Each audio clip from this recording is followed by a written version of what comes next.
Welcome to the Becoming Superhuman podcast, where we interview extraordinary people to bring you the skills and strategies to overcome the impossible. And now, here's your host, Jonathan Levy. This episode is brought to you by Organifi. You know, the one thing that literally every single diet and nutrition expert that we've had on the show seems to agree on is that we need to eat more veg and get our greens and consume all natural products. But let's be honest. How many of us actually have the time? Well, recently I had the opportunity to meet some of the folks over at Organifi, and I've been absolutely blown away by them and their product. You see, Organifi is an organic superfood green juice powder that literally covers all your nutritional bases without having to eat 5 bowls of kale. It saves you loads of time, loads of money, and a lot of chewing. And really all you have to do is add water and drink it. So to check it out and save an incredible 20% off your first order, visit Organifi.com. That's Organifi.com and use coupon code SUPERHUMAN at checkout.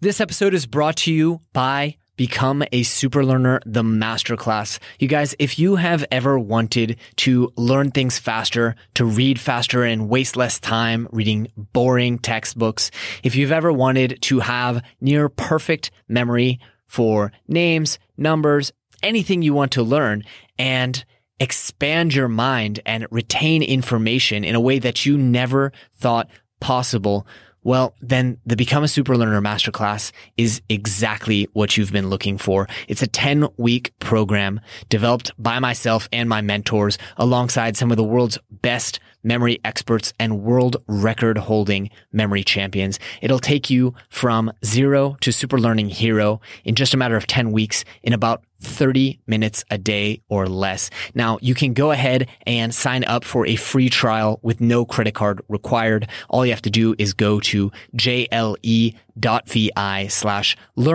And if you choose to pick up the full course, you will also get an incredible discount for listeners of this podcast only. So please make sure to check it out and support the show. And on to today's episode. Greetings, super friends, and welcome to this week's show. You guys, before we get started, I want to read you this awesome review from Onassis of Germany, who writes, "Life changer, podcast in the league of Tim Ferriss and Dave Asprey. Personally, I even prefer this one. Listen to all episodes. Keep up the good work." Wow. Thank you. It is so flattering to be compared to some of those legends of the podcasting world. And for those of you guys who haven't left a review, well, please do. We would absolutely love to hear it and read it out on the air. On to today's episode, you guys. Today we are joined by Dr. Andrew Newberg. He is the co-author of the books How God Changes Your Brain and How Enlightenment Changes Your Brain, as well as some more. And if those two titles are familiar to you, it's because Andrew's co-author, Robert Waldman, has actually been on the show before. So Dr. Newberg is a neuroscientist, and he's a director of research at the Markus Institute of Integrative Health at Thomas Jefferson University Hospital. He's also an adjunct professor of religious studies and associate professor of radiology at University of Pennsylvania School of Medicine. Now, you're probably thinking, wow, those are two really, really different worlds that he lives in. And that's exactly why I wanted to interview him. You've probably seen him in Newsweek or the LA Times, or you've seen the byproducts of his work, including The Mystical Mind, Why God Won't Go Away, Why We Believe What We Believe. And you've probably even seen him in a controversial but interesting documentary called What the Bleep Do We Know? So my goal with this interview was just to get a better understanding, not just of the neuroscience, but also to understand how it's influenced by our spiritual beliefs and practices, and how one person can live in these two separate worlds so fully. And I think we did just that. So throughout the episode, we talk about all things neuroscience, but we also go deeper and we learn about the actual structural changes in the brain. We talk about spirituality. We talk about the cognitive benefits of implementing all of this into your daily life. And well, I think you're going to learn a lot. We take a little bit of a while to get into the practical and hands-on stuff, but you will certainly get a lot out of the way there. I certainly learned a lot of interesting things about the brain, but I also learned a lot about the state of neuroscience and what we know about the brain and some of the challenges that face the entire scientific field. So I'm quite sure you guys are going to enjoy the conversation. I'm quite sure it will provide you lots of actionable information that you can put into your own lives. So if you enjoy it, let me know on the Twitter machine or leave a comment on the blog. And without any further ado, I'm very pleased to present to you Dr. Andrew Newberg.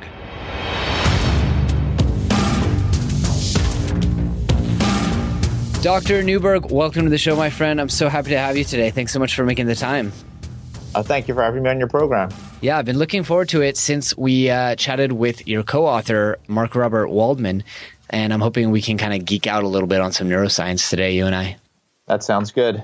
Awesome. So before we do get into it, I'd love to hear just a little bit about your background and how exactly you came to be where you are today. I mean, I think it's really interesting whenever I find someone who is involved in these two seemingly opposed worlds of theology and also science. So I would just love to hear kind of how you ended up there. Sure. So for me, I was always interested in what I referred to as kind of the big questions. How do we understand reality? How do we as human beings kind of understand ourselves and the nature of the universe itself? And as I initially thought about all of this, even when I was just a kid, part of what was also disturbing to me was how people can come away with such divergent perspectives. I mean, how is it that there are people who have different religious faiths, different political perspectives, different scientific ideas about the world? To me, if we're all looking at the same world, we should all be coming away with the same conclusions, and clearly we're not. So how does that happen? And for me, part of it was thinking about the human brain. How does our human brain help us to understand the world and help us to make sense of that world and try to look at the neuroscientific perspective on that? But the other piece of it was the philosophical or the theological. And I realized that there were some big questions about consciousness and about the experience of reality that really seemed to go beyond what only science was able to do. And so as I continued my scientific pursuits, I also began to look into various philosophical and theological ways of looking at this. And in many ways, it became a bit of a kind of philosophical meditation, if you will, a contemplative process that took me inside my own mind, as well as exploring the external world. And I guess I ultimately came to the conclusion that one side by itself wasn't going to get us all the way there, that we really needed to think about ways of being more integrative and look at all the different ways in which we put our understanding of the world together. And then all of this kind of came to a head when I was in medical school, and I did what's referred to when I was at the University of Pennsylvania a year out, where I spent a year doing research. And it was during that year that I met two very influential mentors in my life, one who showed me how to do imaging and brain imaging, and we started to study Alzheimer's disease and depression and all these other neurological psychiatric conditions. And I also started working with Dr. Eugene DeQuilly, who was a psychiatrist at Penn, who had also been interested in the big question issues. And we started to explore how the brain is kind of interwoven with our abilities to think about these things. And then, of course, one day I was just like, well, gee, if I'm, studying the brain and its functions when somebody has Alzheimer's, why can't I study the brain's functions when somebody has a religious experience? And so we started to do some of our early brain imaging work, and that's maybe 20 years ago now. And we've scanned probably, over 300 people's brains doing all different kinds of religious and spiritual practices, I'm sure some of which we'll talk about, but also exploring the bigger parts of these questions. I mean, what does this mean? How do we understand our religious and spiritual selves? What is our perspective on reality? What are the different experiences that we have? And how do we put all of that together to make some sense as to what we as human beings actually are? Does this ultimately help us to figure out who we are and what we need to do in life and how our world actually works? All right. So, wow, very interesting. I have to ask you actually like kind of a deeply personal question, but what's your take on consciousness? I mean, after coming at it from both sides, I'm just kind of dying to hear, what have you come away with? Like a lot of, I think, very smart people are now saying maybe we're in a simulation. A lot of kind of on the more spiritual side, people are now saying we may be in one dimension of reality. After coming at this from the two different angles, what's your take? I mean, what do you think the human experience is? Well, the short answer is I have no idea. The longer answer is that my best guess is that I actually think that, certainly there's the scientific version where we're looking at the brain creating consciousness. And, that all of these are on the table as far as I'm concerned. I mean, I don't think anything has been proven or disproven at this point for the most part. So that's one perspective. The other perspective is to take a more spiritual type of perspective, that consciousness is, instead of the material world being the primary stuff of the universe, that consciousness is the primary stuff of the universe. It certainly is consistent with a lot of Buddhist and even Hindu ways of looking at things, that the universe is essentially consciousness, and that the material world essentially derives out of that. In fact, Gene DeQuilly and I wrote an article a number of years ago, one of our first ones, called Consciousness in the Machine. And we basically say, well, there's really two ways of looking at this. One is that consciousness is primary, and then we have to understand how the material world comes about. The other is that the material world is primary, and we have to figure out how consciousness comes about. And of course, within that, there's a variety of different approaches that people have taken. I think my best thought is, at least the way I think about it, and again, I have no specific reason to think that this is any better than anything else, but other than that it's interdisciplinary, I have a feeling that it's a little bit of both. I actually think that the material world and the consciousness world are kind of two ways of looking at the same coin, basically two sides of the same coin. And so that they're intimately interwoven with each other. I don't know if you could even say that one is primary, but that they both kind of derive from and are derived from each other. And I think that that's maybe the best way I can think about it at the moment. But, when you look at the different experiences that people have, there's too much difficulty in explaining either side without the other. And so it kind of gets back to a little bit of what we just talked about in the first question about kind of the intersection of science and the spiritual, a field that some refer to as neurotheology, that interdisciplinary, multidisciplinary approach that utilizes both sides and utilizes them in a very interwoven kind of way. And I think that that's probably how we ultimately will wind up thinking about consciousness, but we still have a long way to go to figure that out.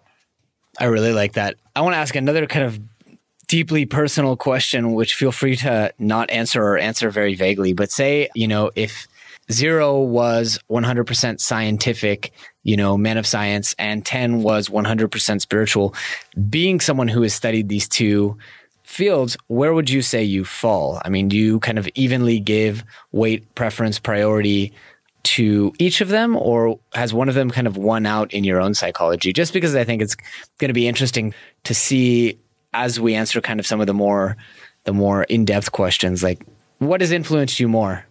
Well, at the risk of copping out on the answer, I mean, I am probably pretty down the middle. I greatly appreciate the value of science. I love science. I love what science can tell us about the world and how we can understand our physical world through science, but see limitations in it. And to me, much of what I do feels as if it is a spiritual journey as well as a scientific one. And that spiritual side is that side that kind of connects us to the greater universe, and whether there is something more than what is just physical or not. I guess it sort of depends on how one defines what more means. And I guess one thing that I try to avoid a little bit is differentiating supernatural and natural as two concepts that, to me, if there is a quote unquote supernatural side, well, then it's just part of the natural side. Maybe we can't see it well yet. Maybe we can't figure it out yet.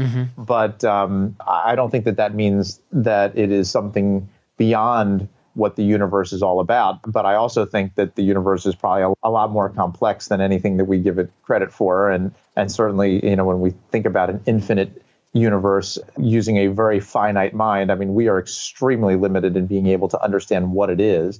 And so my guess is that, we see this little piece that we refer to as the material world, with galaxies and stars and planets and all that and us. But I have a feeling that there is a lot more to that, but we have a long ways to go to really gather it in. And that's why, to me, it really is a kind of pretty evenly combined scientific as well as spiritual pursuit. But, again, with that equivalence in mind, as I always have argued too, I mean, I also have to be open to the possibility that one side will ultimately win out. And that is a possibility as well. But at this point, I feel like it's pretty even. I like that. I actually don't think that that's a cop-out answer at all. I really appreciate that answer. because I think it's so easy for people of the scientific community to write off or, vice versa. So I actually really appreciate that you see the merit in both. I think it's going to be really interesting as we kind of ask some more difficult questions to keep that in mind, that you're really coming at this from the left brain and the right brain, so to speak. Right. So let me ask this. I mean, this is kind of an unfair question for me to ask, but, could you summarize the last 30 years of your work and help us understand? No, I'm kidding. But what I would like to know is, of all the research that you've done, so much around the brain, so much around the spirituality and the neuroscience and all of this stuff. And I guess as a jumping off point, I'd like to understand what are some of the biggest surprises and takeaways from all the work that you've done? Well, I think that there are a couple of main ideas that kind of keep coming up for me. One of them is that, and this isn't, I suppose, a surprise, although it always seems a bit of a surprise when you kind of feel it and realize it, which is that this whole everything is, how we experience reality, how our brain works, is always far more complicated than we ever seem to be able to grasp. And so when I first published an article about what happens during spiritual practices, we talked about 4 or 5 brain areas and kind of broadly about what they did and how they did it and how they interacted with each other. The most recent development of that has really led us to thinking about many different areas of our brain, many different processes, many different functions, all, again, interwoven in a very complex network. And so I think one of the take-home messages is that it's pretty complex, that there is not one little part of our brain, which is the spiritual part. There is not a separate part of our brain, which is the spiritual part, that are, again, much like what we were just talking about, our spiritual and our scientific and our cognitive and our emotional side, they are all deeply interwoven in the processes of the brain. And it's very difficult to really simplify that in any way, shape, or form. And then it just gets more and more complicated because you start throwing in things like neurotransmitters and the different synapses and all that. And it just gets very, very complicated. So I think, that's certainly one. Going back to what we were just talking about, I think the other important point is that as I've come to look at all of this and see all of what kind of the cognitive neurosciences tell us, to me, what they're telling us is that everything affects our brain. So every aspect of reality that we perceive is ultimately perceived through our brain. And in that regard, we are, as I like to say, we are trapped within that brain. We're inside our brain and we're looking out at the world and we're trying to make some kind of sense out of that world. And we do our best to do that. We have a very finite brain, a very limited brain, a very error-prone brain that is looking out on an infinite universe and trying to make, the fact that we can get up in the morning is amazing as far as I'm concerned. But, the ability to just have any kind of clue as to what's going on is amazing. And I think that it tells us something very important about the challenges that we all face as individuals in looking at the world around us. And so, again, part of what I think that means is that we have to be very careful about the conclusions that we draw, because all of our science is within our brain. All of our spirituality is within our brain. All of our perceptions of reality are there. So all the different ways in which we think about things are there. And therefore, we have this big sort of philosophical paradox of how do we get outside of our brain to understand what is truly out there? And that's also, again, part of what has led me into thinking about specifically some of the mystical experiences where people do describe the idea of getting outside of the brain. So I think that's another big take-home piece to me, is that we're basically trapped within our brain and trying to understand the world, and we're all kind of in that same boat. And I suppose the third major take-home message that I always kind of come away with is an appreciation for everyone's beliefs, because I recognize the fact that we are all in this same boat, that we are all looking at the world, and that because of our genetics, our environment, the foods we eat, the places we are, the people we've met, the books we've read, and on and on and on and on, and basically an infinite number of inputs into this whole system, that you think one way and I think another way, it makes so much sense that we're going to come away with vastly different perspectives on what the world is. The fact that two people may even have a pretty good agreement is pretty amazing in terms of how we think about the world. So that to me means that all of us need to have a much greater sense of compassion and understanding of people who have different belief systems. And that to me is a big take-home message too. I really like that. I like that a lot. And as you were speaking, I was kind of thinking about this question that I've been asking myself a lot recently with just the rise of AI into kind of the public awareness and this idea of, do we need something more sophisticated than the human brain to understand the human brain and to understand the human experience? Which brings me kind of to my next question, which is you hear a lot of people say these quotes, which are always, somewhat exaggerated, like we know more about the ocean floor than we know about our own brains. And I'm wondering, I've always wanted to ask a neuroscientist about this. Is that actually true? And whether or not it's true, how much do we actually know about our brains? I mean, we may not know what we don't know, but is it the case that there are still huge components of the brain that we just don't understand how they work? Yeah, I mean, I don't know. It'd be hard to kind of quantify. I'm not an oceanographer, so I'm not sure I know how much we know about the ocean floor, but our knowledge of the human brain is pretty impressive. I mean, we have really learned a lot about the human brain, and certainly over the last 15, 20 years with functional brain imaging, the ability to look at the brain in a living person and what it does, the understanding of diseases and things like that. I mean, it is very remarkable what we have come to learn. But on the other hand, it may be even that much more difficult to get to those next levels of understanding. I mean, there may be whole other levels of how our brain works that we're just not even aware of yet.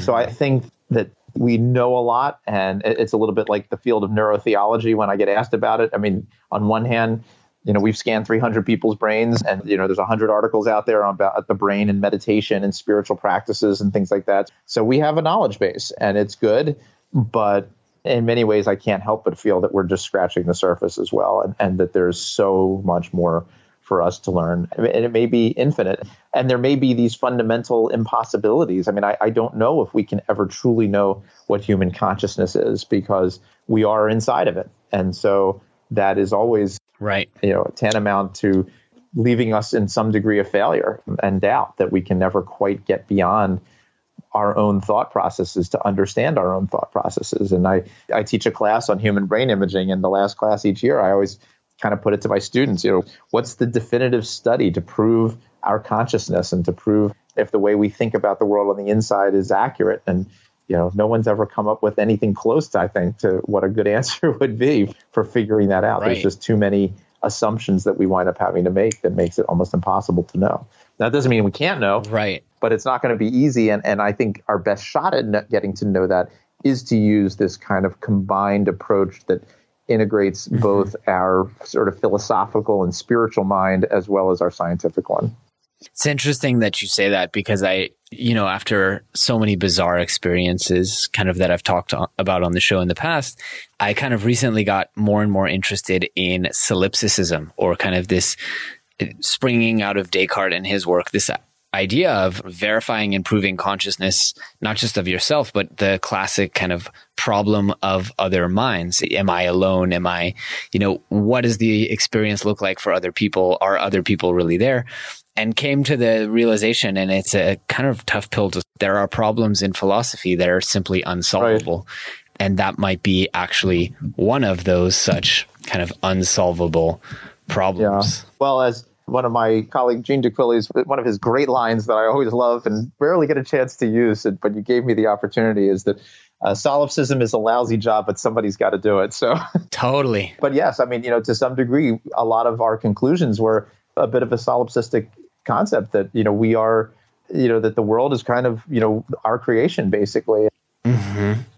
So jumping into the next question, and for our audience listening, we had a fire alarm situation and some technological woes on both sides. So sorry if that jump was really absurdly sudden, but why don't we move forward to kind of the next logical question, which is, I think one of the most interesting things from the research of yours that I have looked at is the work that you've done with Buddhist monks and Franciscan nuns, being on very different sides of the religious spectrum, but yet you found, I think, some very interesting stuff looking at their brains. And so I wanted to ask you, Dr. Newberg, just how exactly are these devout religious individuals' brains different from the average person's? And I guess I would encourage you to feel free to kind of geek out on the neuroscience. aspect of it, because we heard a little bit from Mark, your co-author, but I think it would really be interesting to me to just hear about structural neurological differences. Oh, sure. Well, the question that you asked is kind of broad, and there's a lot of interesting issues that come up with it. So, first of all, I guess, one answer to the overall question is that to some degree, we all have the same basic brain. We all have, a frontal lobe, a temporal lobe, parietal lobe. If I were to do basic brain scans on everybody, I would find a lot of similarities across them. And I think that there's certainly some degree that that's true across people from different traditions. And in spite of the fact that we've studied maybe, 250, 300 people using brain scans, it's very difficult to actually compare across those different traditions, in part because of the numbers, and in part because usually at each tradition, we're having people do different kinds of things. So it's very hard for me to compare a Pentecostal speaking in tongues brain to a nun who's quietly in prayer. Clearly, there's going to be differences, but the differences have nothing to do with the fact that they're different belief systems, but just what I've asked them to do. So, certainly, if I ask an atheist to run in place and I ask a religious person to lie down quietly, I'm going to see differences in their brain. It has nothing to do with them being an atheist or being religious. Mm-hmm. So that's part of it. But that all being said, when we have looked at baseline brain processes and functions and so forth, and my research group has done a little bit of work in that area, and there's been a few other studies that have also been published on that. In general, what we tend to find is that there are some baseline differences in terms of how the brains work. And one of the main areas that we kind of keep coming back to a little bit is a very central structure called the thalamus. And this to me is very important because the thalamus is a very central structure in the brain. It is involved with bringing up sensory information, particularly visual and auditory information, up into the brain. And it also allows different parts of the brain to interact with each other. So the frontal lobe and other areas of the brain interact with each other through connections through the thalamus. So the thalamus is a very central structure. It's very important.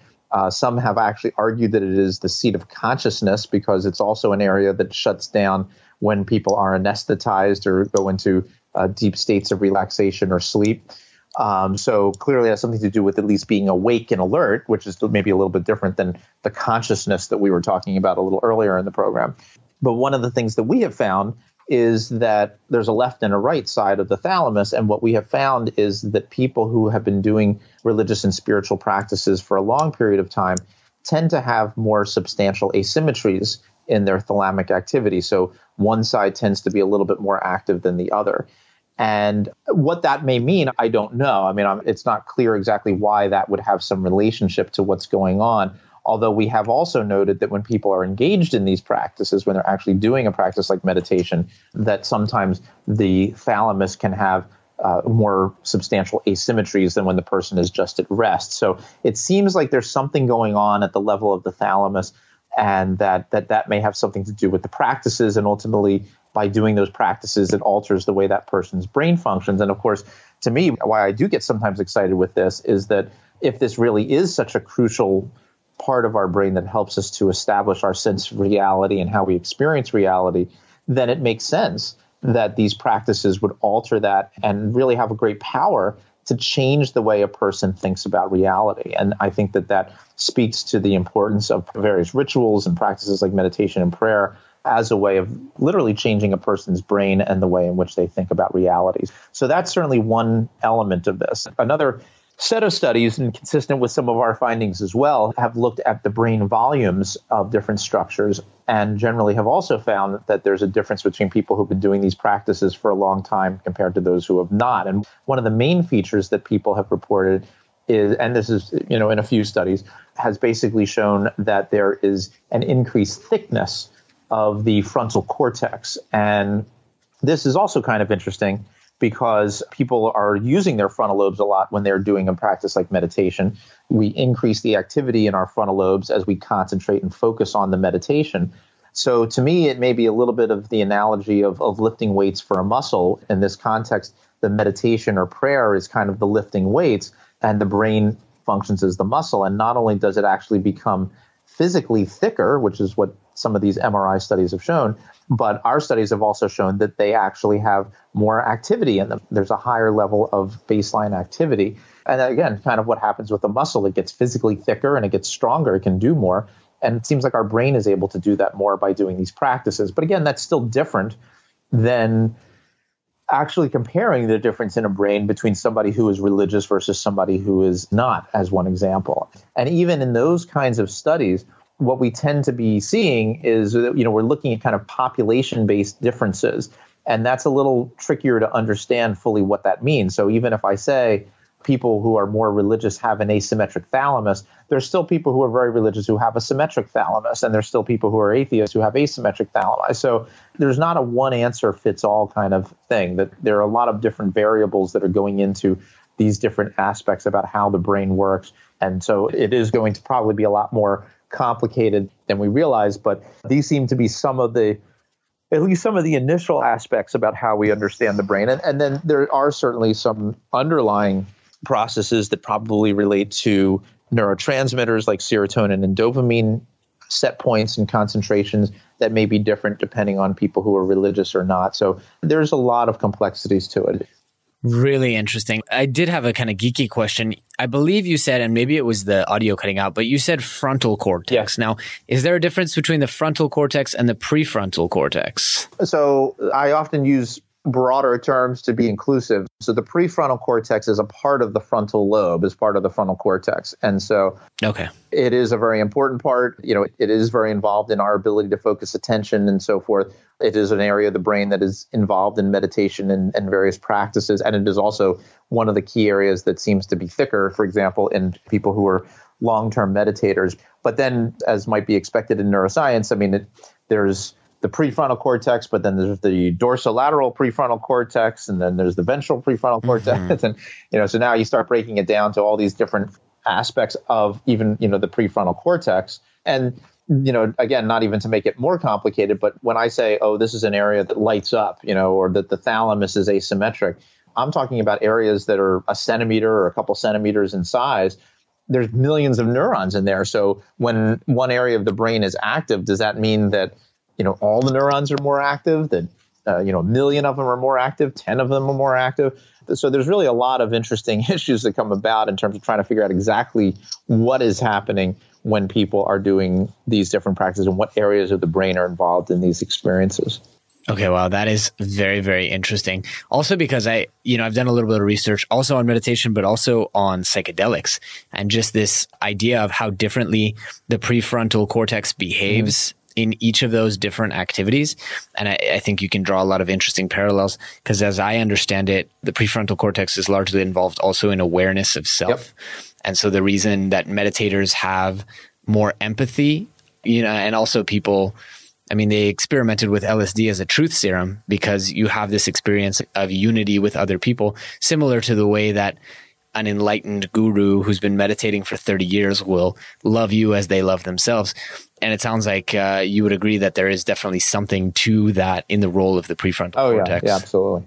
That's very interesting. So what is your take on psychedelics as someone who's studied meditation so thoroughly? Well, I think that certainly, the people who have experiences using psychedelic medications, they're very powerful experiences. We actually just published an article based on a survey that we've done of spiritual experiences, where we looked at a couple thousand people's responses to an online survey.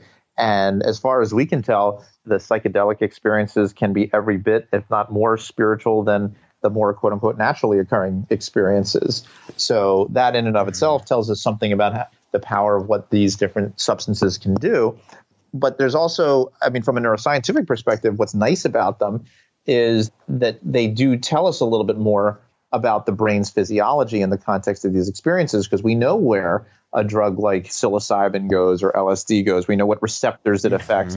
And so we can start to infer even more okay, well, it's not just the frontal lobe, but it's the serotonin receptors or, whatever this particular compound does and how it may relate, to that specific type of experience that the person has. And I think part of, there's been some very interesting research. There's a Dr. Roland Griffiths who's done some very good work down at Johns Hopkins, and he's, exploring the phenomenology of the experiences. What do people actually feel? And I believe he's actually involved in looking at an imaging study now, which will be very helpful to be able to see, exactly what's going on in the brain.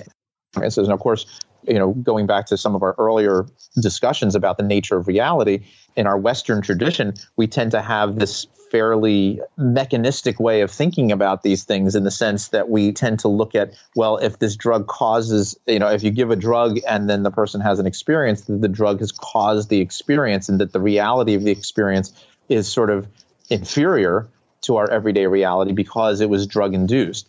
For those people who have these experiences, especially if it's in the context of a spiritual tradition like a shamanic culture or something like that, that for them, taking these substances is really the window, is the doorway into that spiritual realm. And so it is not viewed as artificial by them, but as the way of making it happen. And, the analogy that I use a lot is I have very bad vision. So, when I wake up in the morning, the world is a very blurry place. I put my glasses on and I see the world clearly. Now, my brain hasn't changed and the world hasn't changed, but my perception of the world has changed.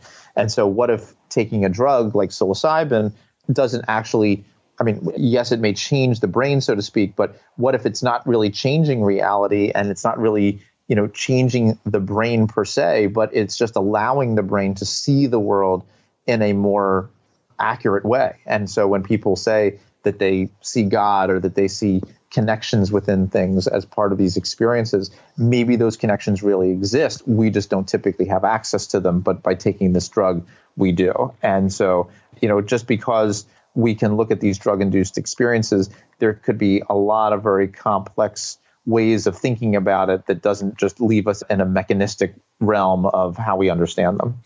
Wow.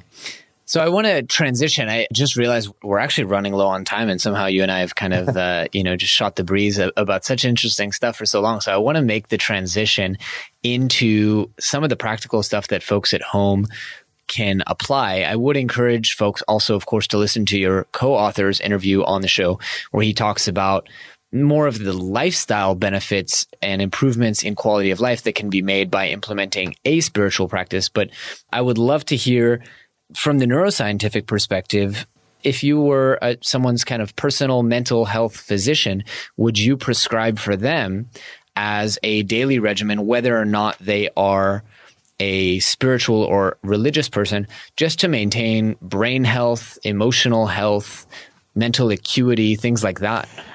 Well, I'm actually in the Markus Institute of Integrative Health here at Thomas Jefferson University, and we do spend a lot of time talking to people about their brain health and how to maintain that. And for us, it is an integrative process. So we actually, even start before we even get to the brain with our gut and how we eat, and trying to make sure that we eat healthy and eat good foods and try to avoid, as we kind of hear a lot in the popular press today, a lot of avoid the processed foods. Eat foods that are not inflammatory, because inflammatory foods can cause inflammation in the brain as well.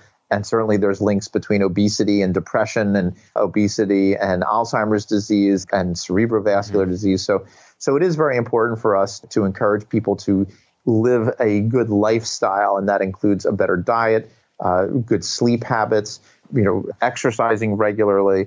And then when it comes to specific things to do, the work that Mark Waldman, as you mentioned, and I have looked at, basically, the shortest answer to think about is the more you do, the better off you are. So, it's great to do crossword puzzles, but then also do Sudoku and also, read books and watch documentaries and talk to friends and engage in political debates. And, the more you do all different kinds of things, the better off you are. And then ultimately, practices like meditation or prayer do appear to be very helpful. It gets back to that analogy that we talked about a little while ago about the brain in the context of a muscle. And the way I tell people about this, or how people try to think about it, is that if you wanted to get to be a really good tennis player, well, you would go out and you would practice a lot of tennis. but you might also lift weights or you might also run. If you want to become a really good basketball player, well, you're not going to play tennis. You're going to shoot baskets, but you still might lift weights and you still might run. So there's some things that are specific for, whatever processes or whatever goals you have, but there's also others that can be more general and more generic and can be valuable, irrespective of what your ultimate goals are. So for people who want to maintain that brain health, practices like meditation and prayer are a little bit more like running and lifting weights. They're kind of good no matter what you want to do, whether you're a mathematician or a teacher, or you're just worried about keeping your memory as you get older. So those are practices that can be very valuable. And then in terms of creating your own personal program, there is a lot of personalization that has to go into that. And we don't have the data yet, and we're working on trying to figure out a way of acquiring that. But we don't have a way of saying, okay, you're a 20-year-old college student who's stressed about their finals, you should do mindfulness meditation. And you're a 33-year-old Catholic who's, working and trying to get married and, has sort of those stressors, you should do the rosary. And you're a 60-year-old, widow who is, looking towards the later stages of life, and you have those stressors, and, you should do Tibetan meditation, whatever. We have no way of really, it's not like in medicine where if you come to me with a sinus infection, I kind of know what antibiotic to give you. So we need that data, and that's something that we're going to keep trying to work towards. But short of that data, each person, I think, ultimately has to kind of find their own practices that work best for them. If somebody's an atheist, obviously I would not tell them to go and pray. There's data that shows that prayer works and is helpful for people, but certainly not if you don't believe in it. So you have to do things that resonate with you, that you like.